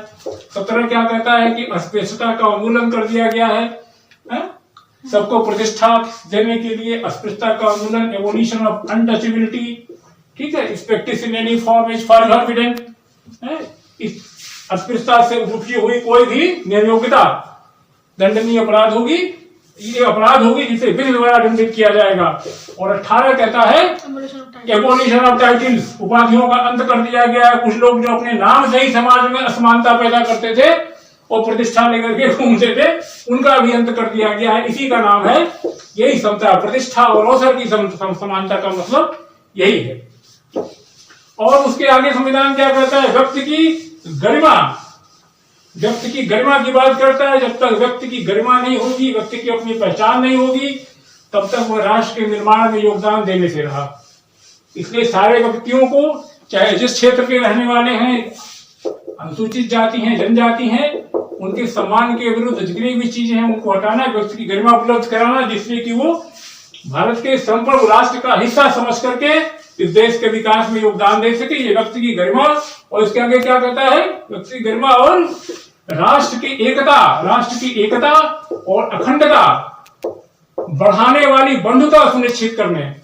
एक बात और जान लेने की यहाँ है कि व्यक्ति की गरिमा की बात हो गई, राष्ट्र की एकता तो पहले था, अखंडता जोड़ा गया। अखंडता जोड़ने का कारण क्या था, अखंडता के लिए कौन कौन खतरे हैं, जातिवाद, संप्रदायवाद, क्षेत्रवाद, भाषावाद, ये सारी चीजें अखंडता के लिए खतरा है। और अखंडता शब्द भी जोड़ा गया, इस संविधान में पहले से था। पहले कहा था, जब हम कहते हैं कि भारत राज्यों का संघ होगा, राज्यों का संघ होने का मतलब है कि किसी भी राज्य को भारत से अलग होने का कोई अधिकार नहीं है। हमारे संघ के राज्य किसी समझौते या किसी करार के परिणाम नहीं है, वो भारतीय राज्य भारत के अटूट हिस्सा है। तो अखंडता से पहले ही थी। इस शब्द को खाली जोड़ करके उस समय की जो तात्कालिक परिस्थितियां थी उनकी देखते हुए इसको और स्पष्ट करने के नाते अखंडता शब्द जोड़ दिया गया है, वरना राज्यों का संघ का मतलब यह है कि राज्य अटूट है। यही नहीं, हम 1901 में देखें तो अखंडता के खिलाफ आप जो है किसी देश की अखंडता के खिलाफ वाक और अभिव्यक्ति की जो स्वतंत्रता है, अखंडता के विरुद्ध बोलने से मना करती है। अखंडता के विरुद्ध कोई बयान देना या उसको क्या करना, इंसाइट करना, उत्प्रेरित करना, इसके भी रोक लगाई जा सकती है। यानी संविधान अखंडता के लिए कोई इजाजत नहीं देता। 1901 के तहत अगर आप अखंडता के विरुद्ध, देश की एकता के विरुद्ध कुछ बोल रहे हैं और या किसी उत्प्रेरित कर रहे हैं तो आपकी व्यक्ति स्वतंत्रता तक पे रोक लगाई जा सकती है। और भारत के संघ होने का मतलब है, अखंडता कहने का मतलब पहले से थी, बाद में जोड़ के स्पष्ट कर दिया गया। अखंडता के लिए चुनौतियां यही 4-5 चीजें हैं। और अखंडता और को क्या कहता है, व्यक्ति की गरिमा और राष्ट्र की एकता और अखंडता सुनिश्चित करने वाली बंधुता बढ़ाने, सुनिश्चित करने वाली बंधुता बढ़ाने की, ये फ्रेटर्निटी की बात हो रही है। ये फ्रेटर्निटी शब्द जो ह्यूमन राइट डिक्लेरेशन के आर्टिकल 1 में भी आया है, बंधुता और व्यक्ति की गरिमा का एक शब्द और है कि संविधान निर्माती सभा के सदस्य के मुंशी जी ने कहा था कि हीगल का जो राज्य का कॉन्सेप्ट है कि व्यक्ति राज्यों के लिए, व्यक्ति राज्य के लिए नहीं है, राज्य व्यक्ति के लिए है। और व्यक्ति की गरिमा यानी राज्य जो है अपने प्रत्येक नागरिक का, प्रत्येक व्यक्ति का ख्याल करेगा, वो एक वेलफेयर स्टेट है। तो ये चीजें हो गई सुनिश्चित करने वाली बंधुता। बंधुता का क्या मतलब है? बंधुता का मतलब फिर से हम पीछे जाएं, जो अपने समापन भाषण में डॉक्टर अम्बेडकर ने कहा था कि स्वतंत्रता, समानता, स्वतंत्रता, इसे स्वाधीनता लिखा गया था, स्वतंत्रता, समानता और बंधुत्व तीनों एक साथ चलते हैं। तीनों में से किसी एक को भी निकालने से इसका लोकतंत्र का उद्देश्य पराजित हो जाता है। बंधुता का मतलब यही है कि देश के निवासियों में ये हो कि हम एक मातृभूमि की संतान हैं, हमारा हित एक दूसरे से जुड़ा हुआ है और हम जो अपने व्यक्ति और समष्टि का जो द्वंद्व है उसको मिटा करके हम ये सोचेंगे कि हमारे देशवासियों को हमारे संसाधनों का समान बंटवारा हो, हमारी सुख सुविधाओं का समान बंटवारा हो, तभी जाकर के सच्चा लोकतंत्र फलीभूत होगा। जब हम फ्रेटर्निटी की बात करेंगे, इसी फ्रेटर्निटी को बढ़ाने के लिए देश में सिंगल सिटीजनशिप की बात की गई है। जब हम 16 की बात कर रहे थे तो 16 डिसेंट और रेजिडेंस की भी बात करता है। 19 की बात जब हम करते हैं तो क्या करता है, भारत में कहीं भी भ्रमण करने, कहीं आने जाने की आजादी, कहीं रोजगार वृत्ति व्यवसाय करने की आजादी, कहीं रहने जाने बस जाने की आजादी। संविधान निर्माताओं ने ये सारी चीजें उसी बंधुत्व को सोच करके किया है कि व्यष्टि और समष्टि का कोई टकराव न हो, सारे देशवासी एक दूसरे को अपना भाई बहन माने। और ये तभी संभव होगा जबकि स्वतंत्रता समानता होगी, और स्वतंत्रता समानता होगी तभी बंधुता होगी। नहीं तो कोई किसी के हिस्से का खाएगा तो दूसरे में रोष जरूर आएगा। तो ये हो गया व्यक्ति की गरिमा बढ़ाने वाली सुनिश्चित करने के लिए। और एक चीज और लास्ट में आती है कि ये संविधान इनाम 26 नवंबर 1949 को क्या किया गया, अंगीकृत, अधिनियमित और आत्मार्पित किया गया। ठीक, ये ध्यान दीजिए, एक चीज की डेटा है, एक बार आईएएस एग्जाम में आया था, पूरा इन्होंने लिख करके नरेशन यहाँ पे क्रॉस कर दिया था। तो याद रखिए। और इससे जरूरी चीज है कि ये जो हिंदी महीने का नाम है इसको भी याद रखें हम। हिंदी में क्या है, ये है मार्गशीर्ष, मार्गशीर्ष शुक्ल पक्ष सप्तमी विक्रम 2006 विक्रमी। ठीक,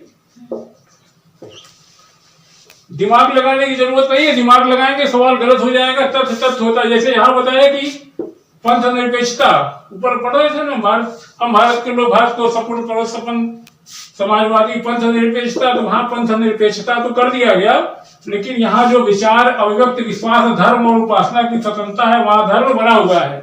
ये कोई सोचे कि यहाँ पंथ निरपेक्षता कर दिया गया तो यहाँ पंथ हो गया होगा, ऐसा नहीं है, ये द्वैत बना हुआ है। ऐसे ही ये है मार्गशीर्ष, मार्गशीर्ष आप खोजेंगे तो आपको हिंदी में नहीं मिलेगा। ये वही है जिसे हम अग्रहायण कहते हैं, अगहन का महीना। ठीक, अगहन खोजने से मिल जाएगा। ये अगहन का महीना है, ये शुक्ल पक्ष 2006 विक्रमी है। शक विक्रमी का फर्क पता होगा आपको। शक संवत 78 है, 78 एडी, और वो विक्रमी कितना है, 57 एडी। तो याद रखिएगा। और भारत का राष्ट्रीय पंचांग कौन सा, शक संवत है ना। तो अगर यहाँ अगर ये दे दिया 2006 विक्रमी, तो दिमाग लगाना शुरू करेंगे कि ये शक संवत होगा। तो ऐसा नहीं है, विक्रमी है। ये आपको बताता है कि शायद इस समय तक ये तय नहीं हुआ था कि शक संवत को अपनाया जाएगा। ये आप जानते हैं कि ये 22 मार्च 1957 को ये कैलेंडर अपनाया गया था, कनिष्का वाला। ठीक है, तो ये ध्यान रखना जरूरी है। 2006 विक्रमी है ये। अगर इसमें से आप 57 माइनस कर देंगे तो ये 1900 कितना हो जाएगा, 16 में 7 क्या 9 और 10 में 4, हाँ 49 आ जाएगा। ये छोटी सी बात थी कि ये मार्गशीर्ष का मतलब है अगहन। ये अगहन हिंदी महीने का नाम। अगहन के बाद क्या आता है, पूस। पूस के बाद माघ, वही पूस है, पूस की रात वाली प्रेमचंद जी का।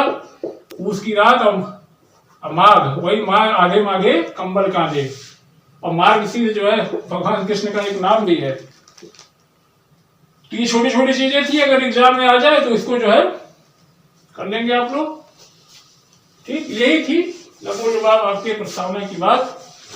और अब हम थोड़ा सा देखने की पंथ निरपेक्षता के बारे में।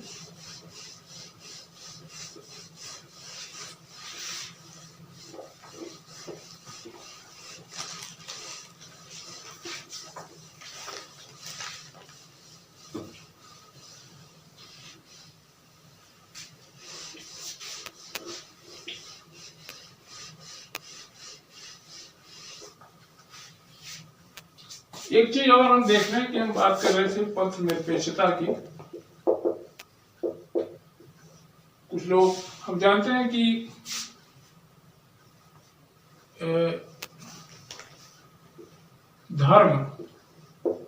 धर्म ये तो स्पष्ट है कि धर्म का शब्द जो है हमारे हिंदुस्तान में, हमारे भारत में बहुत व्यापक अर्थों में धर्म का प्रयोग हुआ है। ये धर्म रिलीजन पंथ नहीं है, रिलीजन पंथ नहीं है। और जानते हैं कि सेकुलर शब्द कहाँ से आया था, ये हमें पता है कि जो है चर्च, चर्च अपने आप को गॉड का प्रतिनिधि समझता था, गॉड का प्रतिनिधि समझता था, और राज्य के कार्यों में हस्तक्षेप करता था, बहुत ज्यादा हस्तक्षेप करता था। इसी के चलते जो है आप हमको पता है कि मार्टिन लूथर किंग और केल्विन जैसे दार्शनिकों और धार्मिक सुधारकों ने जो है क्या किया था, धर्म उद्धार आंदोलन चलाया। फलतः जो है राज्य को धर्म से अलग किया गया। तो सेकुलर का अर्थ उसी अर्थों में होता है, सेकुलर शब्द का प्रयोग उसी अर्थों में होता है कि राज्य को धर्म से अलग करना, राज्य धर्म से विमुख हो। लेकिन अगर हम भारत में देखेंगे धर्म के बारे में, तो धर्म का बड़ा विशद प्रयोग होता है। जैसे अगर हम देखें तो अशोक के कंधार शिलालेख में ही धर्म का मतलब क्या है,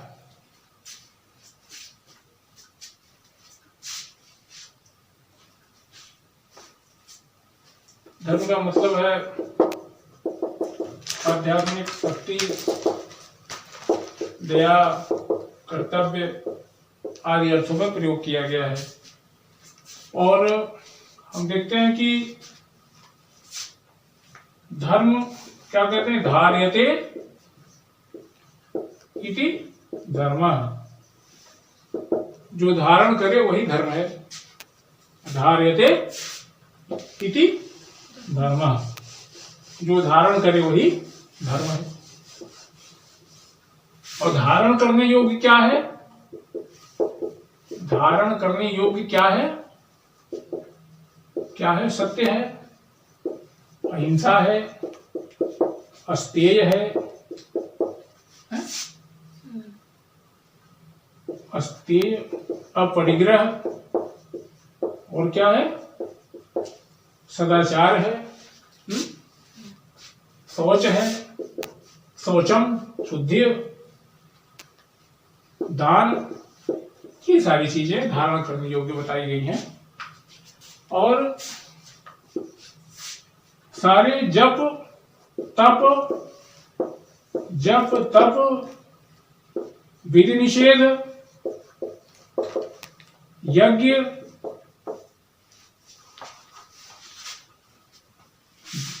ये सब जो है व्यर्थ है। कहा गया जब तक कि आप सत्य के मार्ग पर नहीं हैं, जब तक आप सत्य के मार्ग पर नहीं हैं तब तक क्या है, ये सारी चीजें कहा जाता है व्यर्थ है। तो इसी अर्थ में कहा गया कि जो है ईश्वर क्या है, धर्म क्या है, सत्य है। धर्म जो है सत्य है।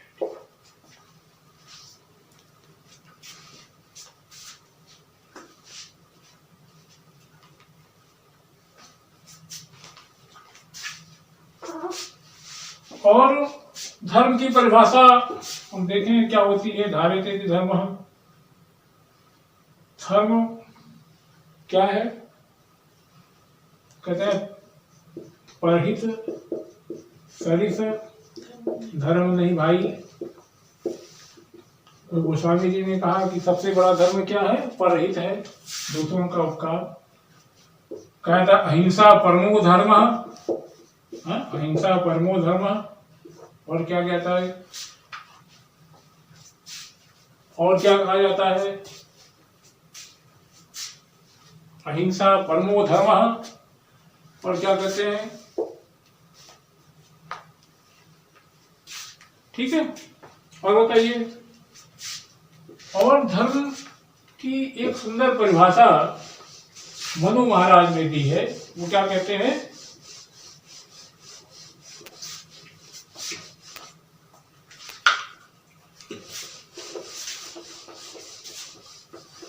मनु की जो परिभाषा है वो कहते हैं धृति, क्षमा, दमो, अस्तेयम। धृति, क्षमा, दमो, अस्तेयम, शौचम, इंद्रिय निग्रह,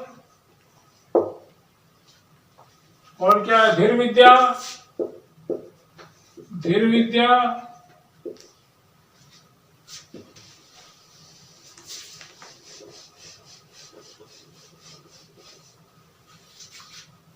सत्यम, क्रोधो, दशकम, धर्म लक्षणम। ठीक, धृति, क्षमा, दमो, अस्तेयम, शौचम, इंद्रिय निग्रह, धर्म के 10 लक्षण गिनाए। धर्म के उन्होंने 10 लक्षण गिनाए हैं। ठीक है, धर्म के 10 लक्षण गिनाए हैं। और क्या कहा है, धृति, धृति माने धैर्य,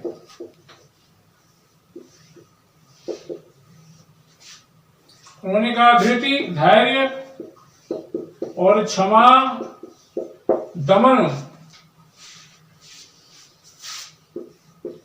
दमन क्या है, सांसारिक विकारों पे नियंत्रण, सांसारिक विकारों पर नियंत्रण। अस्तेयम, चोरी न करना। शौचम, मन और शरीर को स्वच्छ रखना, इंद्रियों को अपने वश में रखना, इंद्रियों को वश में रखना। ठीक, और धीर विद्या, बुद्धि, विद्या, सत्य बोलना और क्रोध न करना। ये 10 लक्षण मनु महाराज ने गिनाए। तो इससे जाहिर है कि धर्म की जो मान्यता रही है भारत में, वो धर्म क्या है, धर्म कहीं कर्तव्य के संदर्भ में आता है, न्याय के संदर्भ में आता है, कोई व्यक्ति किसी मुसीबत में फंसा है तो उसकी मदद करना लोग कहते हैं हमारा धर्म है। न्याय करना, न्याय की कुर्सी बैठे रहते हैं लोग कहते हैं न्याय करना हमारा धर्म है। तो धर्म की परिभाषा में बहुत सारी चीजें मानव जीवन की जो मूल्य हैं वो, जैसे देखें ये आज की बात नहीं है, ये मनु के समय की बात है। कोई सोचेगा आज हम बड़े वैज्ञानिक हो गए किस तरह की बात कर रहे हैं, ऐसा नहीं। उन्होंने बताया कि धैर्य, धृति, क्षमा, दमो, स्तेयम, शौचम, इंद्रिय निग्रह, धीर विद्या, सत्यम, क्रोधो, दशकम धर्म लक्षणम। कोई कहा हिंसा परमो धर्म है। और धर्म के बारे में धार्यते धर्म है, धारण करने योग्य जो है, धारण करने योग्य जो श्रेष्ठ चीजें हैं उसको बताई गई।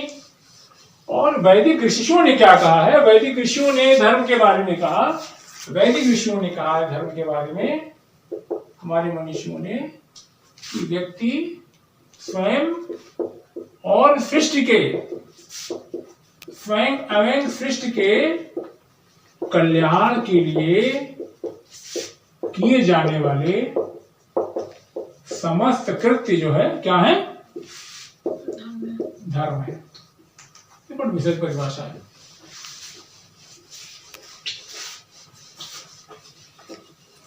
और स्वयं हमारे जानते हैं कि हमारा ध्येय वाक्य क्या है, सत्यमेव जयते,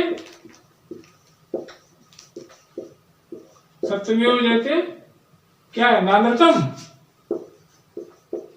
ये मुंडो को उपनिषद से लिया गया है, जानते हैं हम लोग, ठीक। लेकिन सुप्रीम कोर्ट का जो ध्येय वाक्य है, पता है अगर एग्जाम में दे दें तो सुप्रीम कोर्ट का ध्येय वाक्य है तो खट से ही लोग लगा देंगे कि भाई ये भारत का है, सुप्रीम कोर्ट भारत के बाहर थोड़ी है। सुप्रीम कोर्ट का जो ध्येय वाक्य है वो ये तो धर्म अस्ततो विजय, अतो यतो धर्म अस्ततो जय, ठीक है। क्या है, यतो धर्म अस्ततो जय, जहां धर्म है वहीं विजय होती है।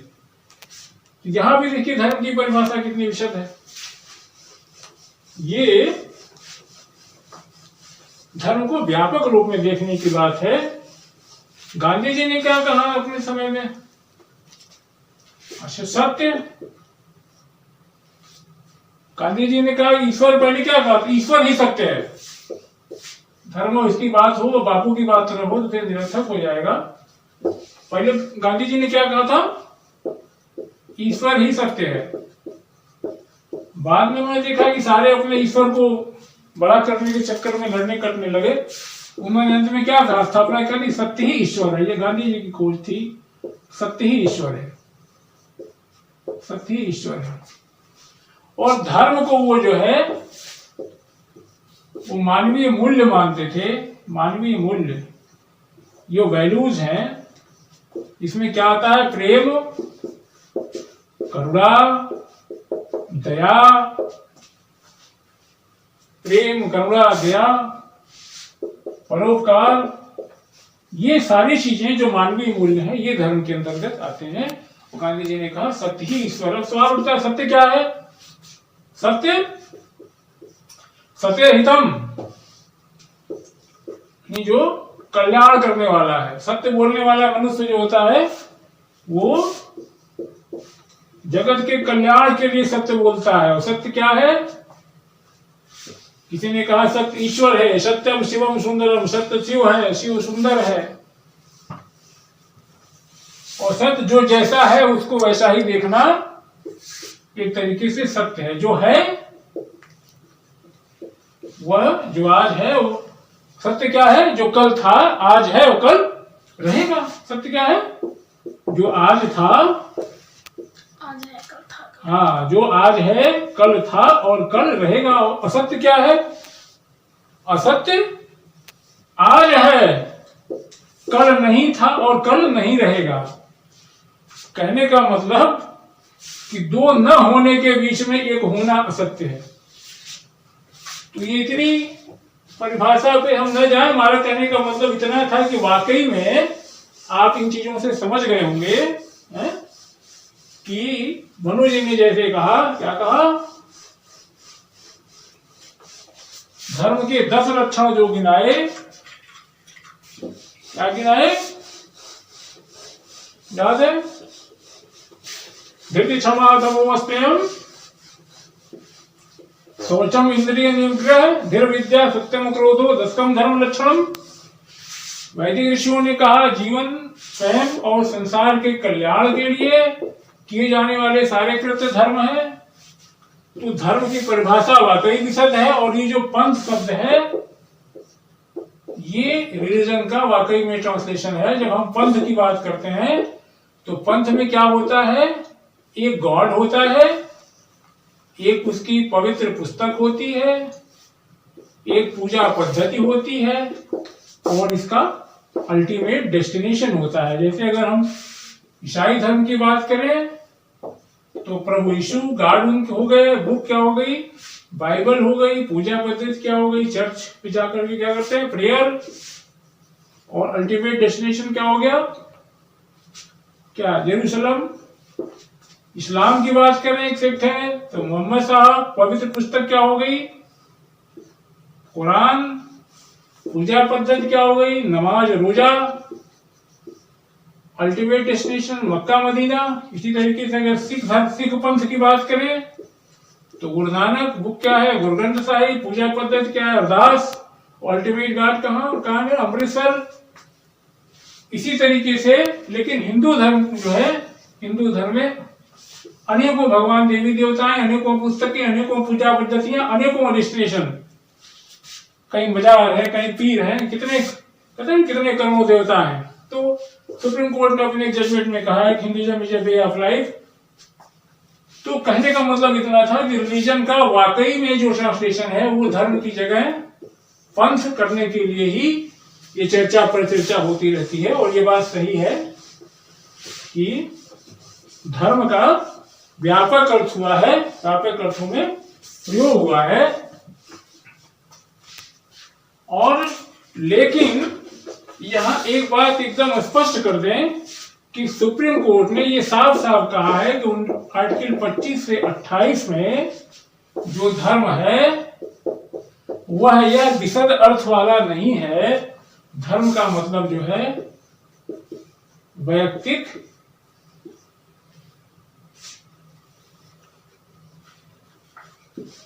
धर्म का मतलब कोर्ट ने कहा कि मनुष्य अपने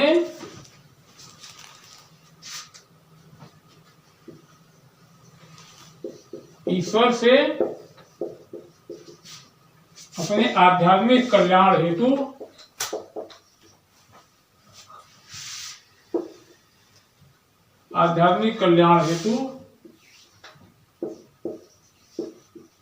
जो संबंध स्थापित करता है